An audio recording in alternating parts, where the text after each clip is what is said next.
A paz do Senhor, meus irmãos, minhas irmãs, eu sou o pastor Fábio Henrique e este é o programa EBD em Síntese. Este programa é de responsabilidade do Departamento de Ensino Bíblico da Assembleia de Deus em Mossoró, no Rio Grande do Norte, por meio da Superintendência Geral da Escola Bíblica Dominical. O programa EBD em Síntese vai ao ar toda semana pela Rádio Libertadora FM 96.3, todos os sábados, das 8 às 9 da manhã, como também na TV AD, canais 8, 38 e 23.3, também no YouTube. Eu quero aqui mandar uma saudação toda especial a todos os professores, professoras e superintendentes da Escola Bíblica Dominical que nos acompanham semanalmente no programa EBD em Síntese. Nós estamos estudando neste trimestre lições temáticas com o tema geral,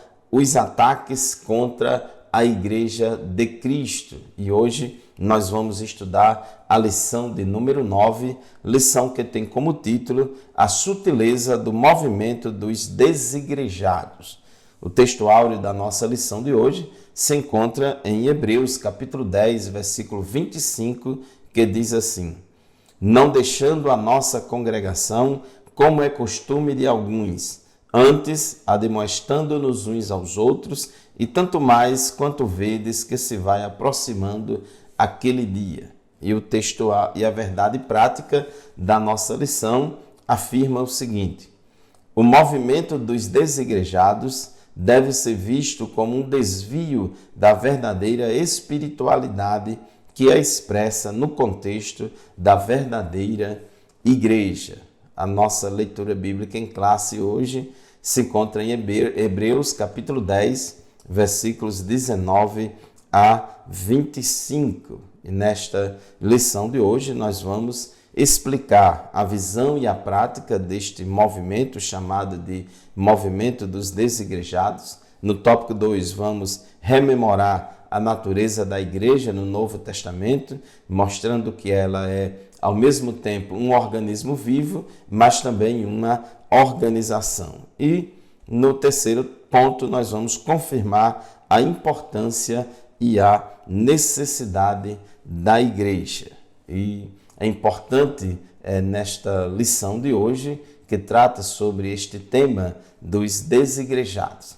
É muito importante, meus irmãos, minhas irmãs, nós entendermos que existem muitos desigrejados e que estão nessa situação por diferentes motivos, por diferentes causas. As estatísticas têm dado conta de que cada vez mais aumenta o número de pessoas que se dizem evangélicas, protestantes, mas que não se congregam em nenhuma igreja, não frequenta regularmente nenhuma igreja. Então, o desigrejado, no contexto desta lição, é aquele crente evangélico que não se congrega, não faz parte nem como membro, nem como congregado de nenhuma igreja local, de nenhuma igreja evangélica local. E muitas pessoas estão nesta situação por diferentes causas, por diferentes motivos. Nós não podemos aqui ser reducionistas e achar que todo desigrejado está desigrejado por causa somente de uma rebeldia contra a igreja e assim por diante. É verdade, como diz Provérbios, capítulo 18, versículo 1, que quem se isola busca interesses egoístas e se rebela contra a sensatez. Então, quem se isola busca interesses egoístas e se rebela contra a sensatez. Então, viver desigrejado, viver isolado é uma atitude egoísta, rebelde e insensata. Muito embora algumas pessoas possam alegar vários motivos para isso, mas na verdade é uma atitude que leva a pessoa a se prejudicar bastante. Como diz um ditado dos nossos antigos, brasa fora do braseiro, a tendência é se apagar. Então, meu amado irmão, minha amada irmã, neste assunto, né, sobre os desigrejados, precisamos também fazer uma distinção. Existe aquele irmão, aquela irmã que foi magoado, que foi ferido, ou se sentiu magoado, ou se sentiu ferido por alguma coisa, algum problema que aconteceu na sua igreja local e aquilo deixou aquela pessoa triste e ela está temporariamente sem ir à congregação, temporariamente está ressentida. Então, são pessoas que não são, vamos dizer assim, do movimento dos desigrejados, mas são ovelhas que estão feridas, estão machucadas, ou machucou outras pessoas, ou foi também machucadas, e precisa de uma reconciliação, precisa de uma visita, precisa de uma conversa para reatar a comunhão com a igreja local. Então, essas coisas acontecem na caminhada cristã, de momentaneamente, de temporariamente, algumas ovelhas, algumas pessoas,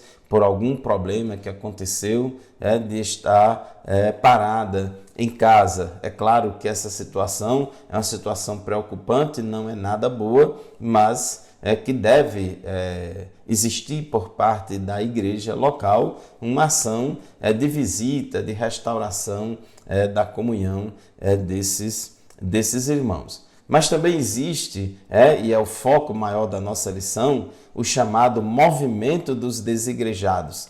É um movimento engajado, ativista, de pessoas que pregam e buscam adeptos, e elas pregam contra a organização local da igreja, prega contra a existência de templos, a existência de lideranças e hierarquias dentro da igreja. Então isso já é uma coisa extremamente grave, extremamente preocupante. Aí já é outra situação, são atuações de falsos mestres com ensinamentos contrários à palavra de Deus, semeando no coração de muitos crentes a rebeldia contra a igreja, a insubmissão contra as lideranças da igreja local e assim por diante. Então nós temos que olhar esse problema, sob o ponto de vista dessas duas perspectivas. Uma coisa é aquele desigrejado porque ficou triste ou desanimado por algum problema temporário, e este facilmente, quando recebe uma visita, quando tem uma conversa, e aí é fácil de reatar a comunhão e a frequência dessa pessoa na igreja. Outra coisa é aquele irmão, aquela irmã que por rebeldia, por não querer se submeter às autoridades e lideranças da igreja, não querer se submeter à disciplina da igreja ou não querer conviver com os irmãos, vira web crente, fica crente de internet, de redes sociais e ficam falando mal da igreja, falando mal dos pastores, falando mal das lideranças e assim por diante. Então são duas situações distintas. Então aqui diz na nossa introdução que nas últimas décadas os desigrejados, ou os também conhecidos como os sem igreja, cresceram em escala exponencial. Eles não são filiados a igreja nenhuma. Eles dizem não possuir hierarquia religiosa, código doutrinário, nem tampouco nenhuma estrutura arquitetônica onde possam se reunir, ou seja, templos. Normalmente eles são contra a ortodoxia, acha que não deve existir isso. E nesta lição vamos justamente tratar deste fenômeno religioso que está crescendo cada vez mais, e temos percebido que com a pandemia, com a história do Fica em Casa, muitos crentes ficaram em casa e ainda não retomaram a frequência regular na igreja. A palavra igreja, eclesia no grego, pressupõe reunião, pressupõe comunhão dos santos, pressupõe ajuntamento. presencial de pessoas. Então, faz parte da própria natureza da igreja o se reunir presencialmente, chorando com os que choram, alegrando-se com os que se alegram, estimulando uns aos outros ao amor e às boas obras, suportando uns aos outros em amor. Então, isso faz parte da própria natureza da igreja. Os desigrejados, eles têm, como diz o tópico 1 da nossa lição, uma visão anti-institucional e anticlerical. Eles se levantam contra a organização institucional da igreja. Mas vamos fazer o primeiro intervalo do nosso programa de hoje. Daqui a pouco a gente volta para continuar o assunto da nossa lição. Continue conosco.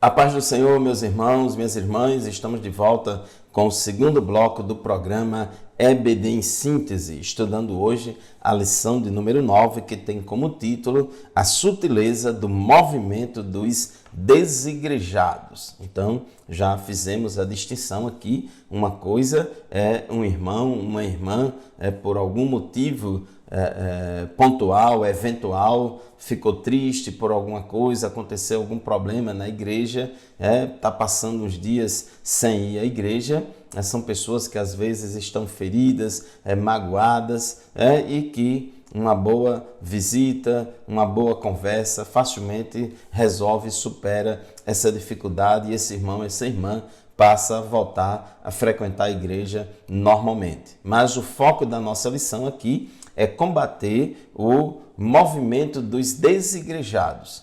Esse movimento dos desigrejados é um ativismo engajado que visa desestimular as pessoas a frequentarem regularmente a igreja, a frequentarem regularmente os templos, a não assumirem compromisso com uma igreja local. São crentes que vivem na internet, quer cear pela internet, acha que pode ser igreja sem se ajuntar.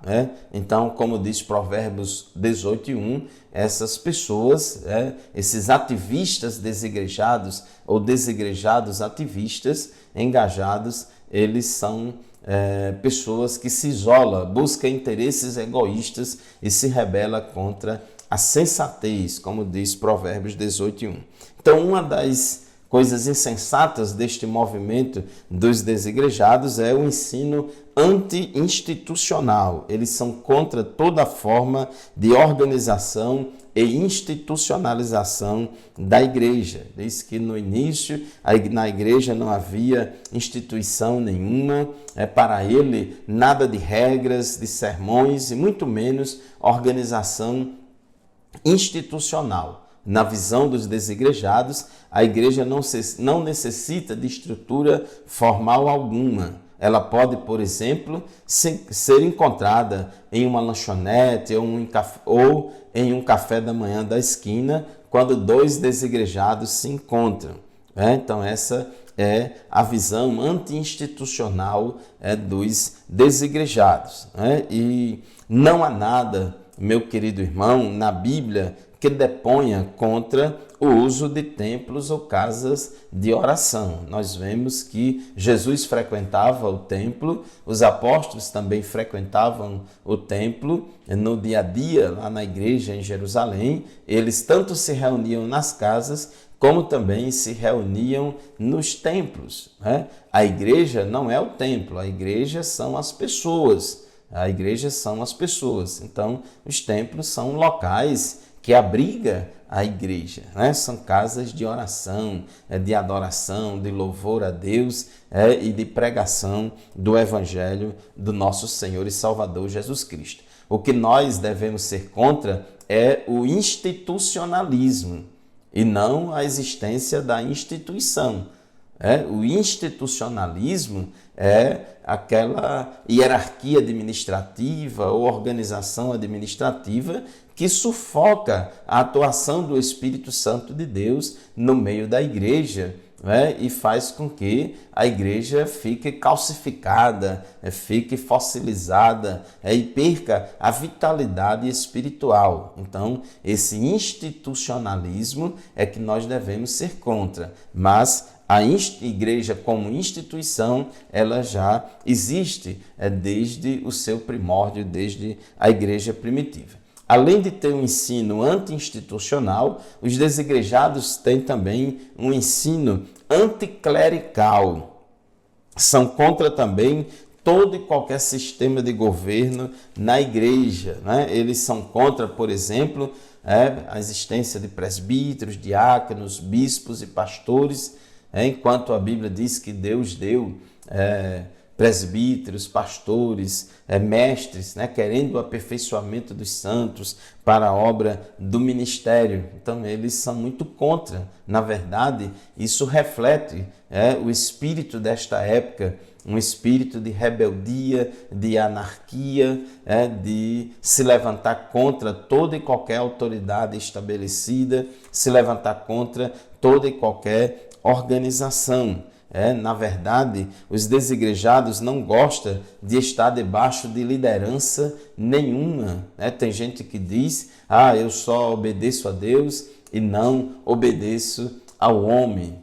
Isso é uma contradição muito grande. Então, Deus estabeleceu na igreja líderes, Ele concedeu dons ministeriais de liderança, para que a igreja tenha o seu governo. Inclusive, 1 aos Coríntios, capítulo 12, versículo 28, diz assim: assim, na igreja, Deus estabeleceu primeiramente apóstolos, em segundo lugar profetas, em terceiro lugar mestres, depois os que realizam milagres, os que têm dons de curar, e os que têm dom de prestar ajuda, e os que têm dons de administração e os que falam diversas línguas. Então, observe aí, inclusive, a Bíblia aqui, em 1 Coríntios 12, 28, faz até uma hierarquia de dons ministeriais. Primeiramente apóstolos, em segundo lugar profetas, em terceiro lugar mestres, Além de ter dons ministeriais de liderança, existe até uma hierarquização entre esses dons. Tem pessoas que têm o dom de administração, tem pessoas que têm o dom de liderar ou de presidir. Então, são toda uma estrutura clerical que nós observamos na igreja para o bom funcionamento e andamento da igreja. Os desigrejados, eles não aceitam que alguém esteja na posição de autoridade sobre eles. São rebeldes, não querem se submeter a autoridade nenhuma. Nós observamos, por exemplo, quando Paulo escreve aos Filipenses, Paulo reconhece lá na igreja de Filipos a existência de bispos e diáconos. Filipenses 1:1. Existia uma estrutura de liderança, uma estrutura clerical, os bispos, pastores e presbíteros cuidando da oração, da palavra, das atividades espirituais da igreja, e os diáconos mais voltados à parte material. 1 aos Tessalonicenses, capítulo 5, versículos 12 e 13, é uma palavra muito importante. Você, meu irmão, minha irmã, que está aí com essa tentação, está sendo tentado a virar um desigrejado, porque você é contra a existência de líderes e de pastores na igreja. Observe o que diz 1 aos Tessalonicenses, capítulo 5, versículos 12 e 13. Agora lhes pedimos, irmãos, que tenham consideração para com os que se esforçam no trabalho entre vocês, que os lideram no Senhor e os aconselham. Tenham-nos na mais alta estima, com amor, por causa do trabalho deles. Vivam em paz uns com os outros. Ainda nessa mesma temática, Hebreus capítulo 13, versículo 7, a Bíblia diz: lembre-se dos seus líderes que lhes falaram a palavra de Deus. Observem bem o resultado da vida que tiveram e imitem a sua fé. No versículo 17 diz: obedeçam os seus líderes e submetam-se à autoridade deles. Observe aí o que é que a Bíblia diz: obedeçam aos seus líderes e submetam-se à autoridade deles. Eles cuidam de vocês como quem deve prestar contas. Obedeçam-lhes para que o trabalho deles seja uma alegria e não um peso, pois isso não seria proveitoso para vocês. Então, nós observamos que Paulo mandou que Tito fosse para a ilha de Creta e de cidade em cidade estabelecessem presbíteros em cada cidade para liderar a igreja, colocasse em ordem as coisas que ainda restam. Paulo mandou Timóteo ir para Éfeso, também organizar a igreja em Éfeso. Inclusive, Paulo deu instruções tanto a Tito como a Timóteo a respeito de pré-requisitos e qualificações exigidos dos candidatos ao ministério pastoral. Então, esse ensino anticlerical e anti-institucional, ele é antibíblico e, na verdade, esconde por trás disso uma insensatez, uma ação egoísta e uma rebeldia. É importante nós entendermos, conforme diz o tópico 2 da nossa lição, que a Igreja do Senhor, ela é tanto um organismo vivo como uma organização. E quem disse isso foi Jesus. As duas únicas vezes que aparece a palavra igreja nos evangelhos é lá em Mateus, capítulo 16, versículo 18, e em Mateus, capítulo 18, versículo 17, e foi o próprio Jesus. Então, quando Jesus ele diz a Pedro, sobre esta pedra edificarei a minha igreja e as portas do inferno não prevalecerão contra ela. Então, aqui Jesus está falando da igreja universal e invisível, o corpo de Cristo. Mas também Jesus ensinou a respeito da igreja local. Em Mateus 18 e 17, que fala da disciplina, da igreja disciplinar, da igreja local, visível, que disciplina aquele irmão ou irmã rebelde. Então disse assim Jesus em Mateus 18 e 17, se ele se recusar a ouvi-los, conte à igreja, e se ele se recusar a ouvir também a igreja, trate-o como pagão ou publicano. Então, a palavra igreja, que aparece aqui em Mateus 18 e 17, se refere à igreja local. As igrejas locais ou as congregações, aquela comunidade de fiéis que se reúne em determinado endereço, em determinado contexto geográfico, aquela igreja local é uma manifestação visível da Igreja Universal, da Universal Assembleia dos Santos, como diz a Bíblia lá em Hebreus. Então, a igreja tanto é um organismo vivo, como também uma organização. Muito bem, meus irmãos, vamos fazer mais um intervalo. Rapidinho a gente volta para o terceiro e último bloco do nosso programa de hoje. Continue conosco.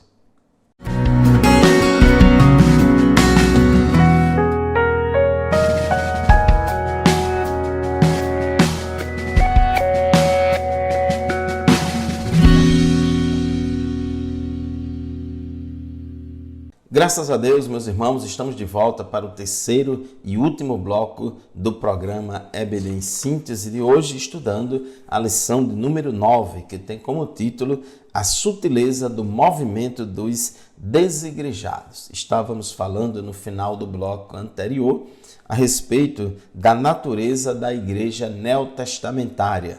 A igreja, conforme revela o Novo Testamento, ela é tanto um organismo vivo como uma organização. Essas duas facetas da igreja, elas são inseparáveis.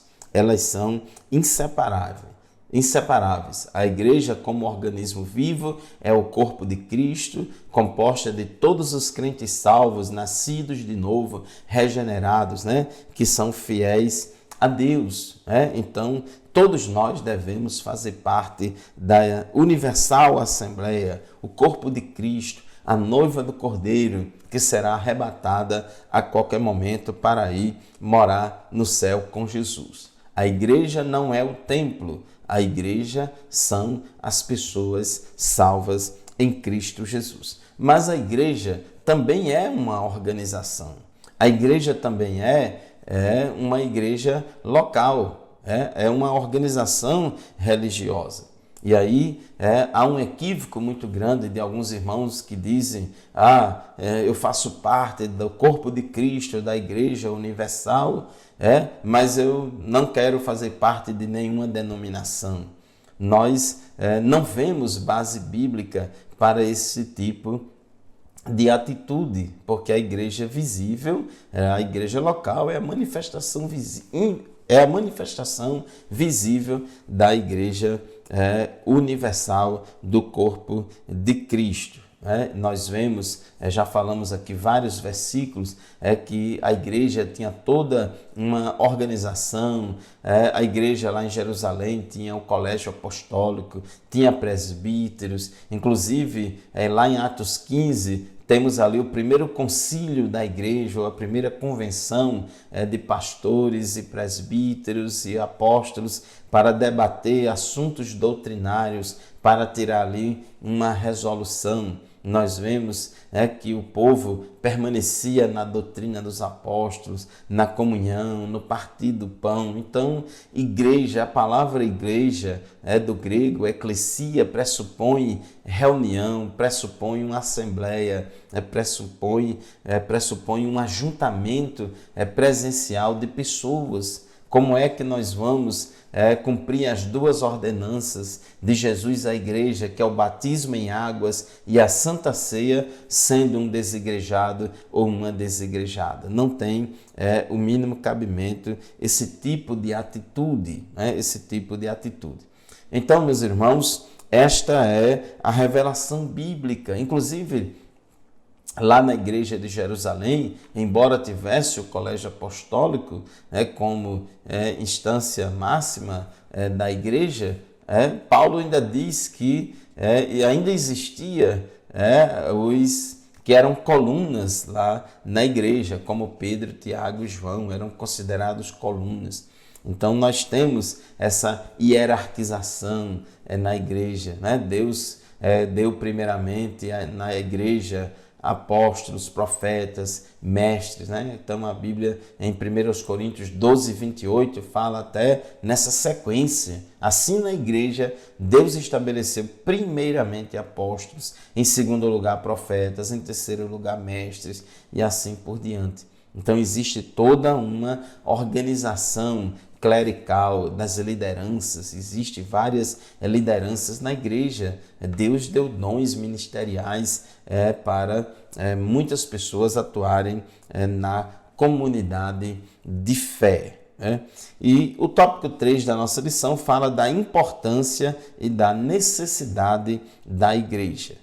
Tópico 3.1, a igreja como família de Deus. Diz a Bíblia em Efésios 2:19 que agora nós não somos mais estrangeiros nem forasteiros, mas concidadãos dos santos e da família de Deus. Então a igreja é uma família, a comunidade de fiéis, de pessoas que compartilham da mesma fé em Cristo.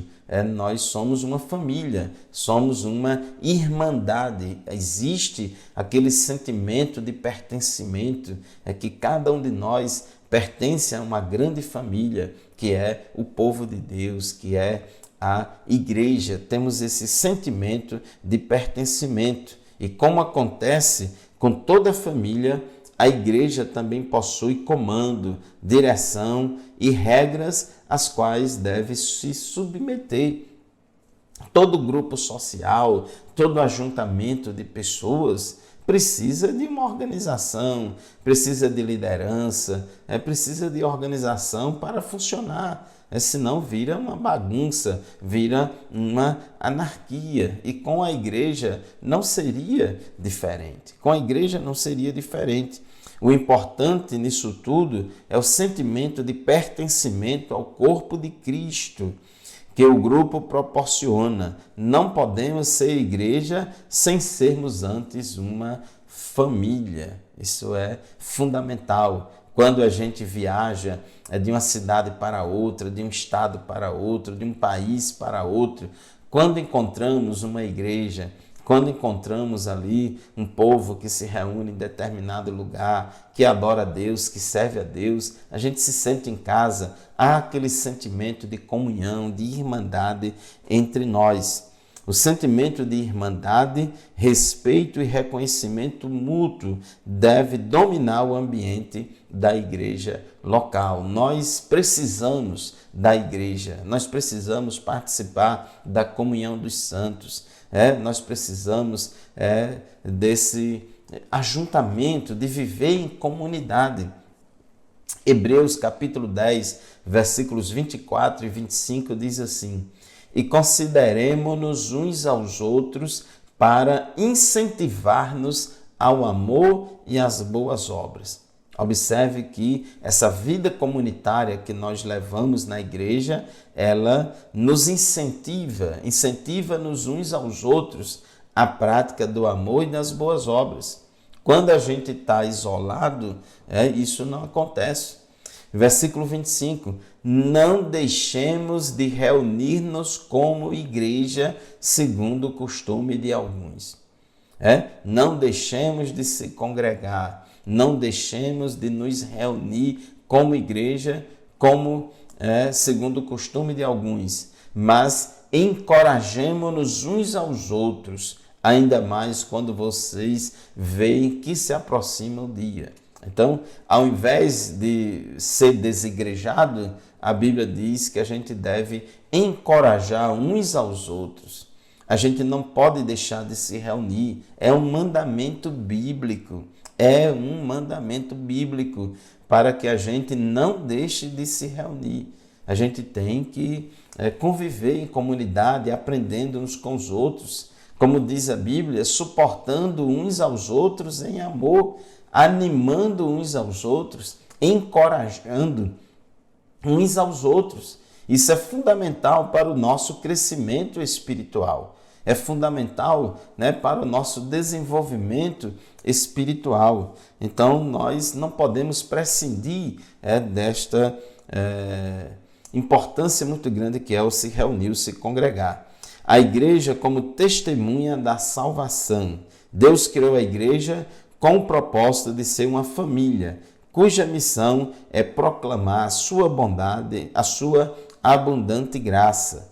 A missão da igreja é proclamar as virtudes daquele que nos chamou das trevas para a sua maravilhosa luz. 1 Pedro, capítulo 2, versículo 9, diz que nós somos a geração eleita, sacerdócio real, nação santa, povo exclusivo de Deus, para anunciar as grandezas daquele que os chamou das trevas para a sua maravilhosa luz. É impossível nós cumprirmos a grande comissão de evangelização, de ir por todo mundo, pregar o evangelho a toda criatura, de ir por todas as nações, fazendo discípulos, ensinando a palavra de Deus, batizando em nome do Pai, do Filho e do Espírito Santo. É impossível a gente fazer tudo isso sendo desigrejado, vivendo sozinho. Portanto, meu irmão, minha irmã, já chegando ao final da nossa lição de hoje, entenda de uma vez por toda, a Igreja Neotestamentária é tanto um organismo vivo, corpo de Cristo, como também uma organização religiosa. Ao mesmo tempo que ela é invisível, mas também ela é visível. As igrejas locais, as congregações, as denominações, as igrejas que existem no seu bairro, na sua cidade, são manifestações visíveis da Igreja Universal do corpo de Cristo. Então, nós não podemos dar uma ênfase muito grande no aspecto invisível em detrimento do visível e assim por diante, e vice-versa. Então, essas duas facetas da igreja, elas são igualmente importantes e indissociáveis. Então, vamos combater esse espírito de rebeldia, esse equívoco que se propaga pela internet, que se espalha nas redes sociais. Existem muitos ativistas, muitos falsos mestres ativistas engajados que não têm outro objetivo na vida a não ser semear no coração de muitos crentes rebeldia e rompimento com as igrejas nas quais eles se congregam. Isso é laço do diabo, é heresia e devemos ter cuidado, meu irmão, minha irmã, sigamos o modelo bíblico da palavra de Deus. Uma coisa é um irmão ou uma irmã que momentaneamente, por algum problema que aconteceu na sua igreja local, na sua congregação, ficou decepcionado, ficou chateado, houve uma injustiça contra ele, alguém falou mal dele, enfim, houve algum problema, e isso aí temporariamente deixou ele triste, desanimado a caminhar para a igreja, mas é algo que se resolve facilmente com uma visita, com uma conversa, com uma reconciliação. Outra coisa é aquela pessoa rebelde que não aceitou a disciplina da igreja, pecou e não aceitou a disciplina da igreja. É aquela pessoa rebelde que não quer se submeter à autoridade, não quer se submeter às lideranças da igreja e por rebeldia sai da igreja e fica colocando no coração dos outros crentes também esse sentimento de desigrejado para sair da igreja e acham que pode ser crente de internet ou crente sozinho em casa. Combatamos esse movimento que ele é totalmente antibíblico e ajudemos as pessoas que por algum motivo estão desanimadas, não estão indo mais à congregação ou estão indo pouco. Vamos estimulá-los a se congregar. Igreja pressupõe reunião. A palavra igreja pressupõe ajuntamento, assembleia e comunhão uns com os outros. Deus abençoe a todos vocês, Deus abençoe a todos nós e domingo vamos para a nossa igreja, vamos para a nossa congregação participar de mais uma escola bíblica dominical, aprendendo uns com os outros. Este programa e nenhum outro substitui a aula presencial lá na nossa congregação, juntamente com os nossos irmãos, aprendendo uns com os outros. Deus abençoe vocês, a paz do Senhor e até o próximo programa, se Deus quiser.